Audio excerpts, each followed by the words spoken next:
কাল রাতের স্বপ্নে এক ডানা কাটা পরে এসেছিল আমার কাছে। তাই তারপর? ওহ কি সুন্দর, একেবারে লোককথার মতো। নিশ্চয় সে একা ছিল। আরে তুমি জানলে কিভাবে? জানি। কিভাবে বলো না? ওর স্বামী মানে রাজকুমার এসেছিল আমার স্বপ্নে।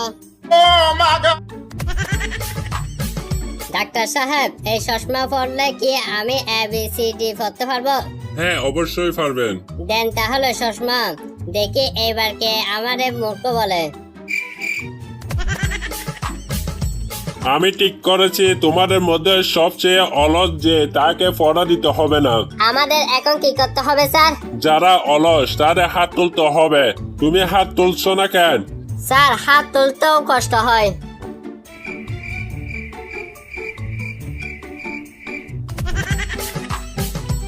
আপনি চাকরি প্রার্থী?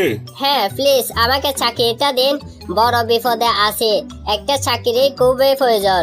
ঠিক আছে, তাহলে আজ থেকে কাজে লেগে পড়ুন। কিন্তু আমার কাজটা কি? এখান থেকে 3 কিলোমিটার দূরে মসজিদে প্রতিদিন খাবার বিতরণ করা হয়। সেখানে 3 বেলা খেয়ে আসবেন, আর আসার সময় আমার জন্য নিয়ে আসবেন। এই কাঠ গড়ায় গত 3 বছরে তোমাকে 6 বার দেখলাম, লজ্জা করে না?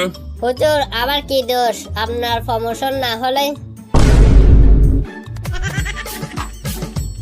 বাবা বাবা, আজ আমি তোমার 5 টাকা বাঁচিয়েছি। কিভাবে?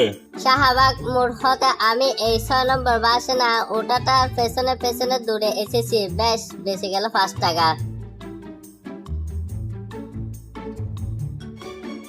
অত সারা আজ বকা দিলে কেন? বুকা ছেলে, 6 নম্বর পেছনে দৌড়ালি কেন? কোন একটা ট্যাক্সি ক্যাবের পেছনে দৌড়ালে তো 5 নয় 300 টাকা বাঁচত। গদ্দপ কোথাকার। প্রথম পাখিতে MS ওয়ার্ড পারেন, তাই দম 10,000 টাকা, দ্বিতীয়টি 20,000 টাকা, কারণ সে প্রোগ্রামার। তা বুঝলাম, কিন্তু তৃতীয়টির দাম 50,000 কেন? স্যার সত্যিকারে এটা কিছুই পারে না, কিন্তু বাকি দুইটি এটাকে বস ডাকে তাই। আমি যদি তোমাকে না পাই তাহলে পানিতে ডুবে মরবো।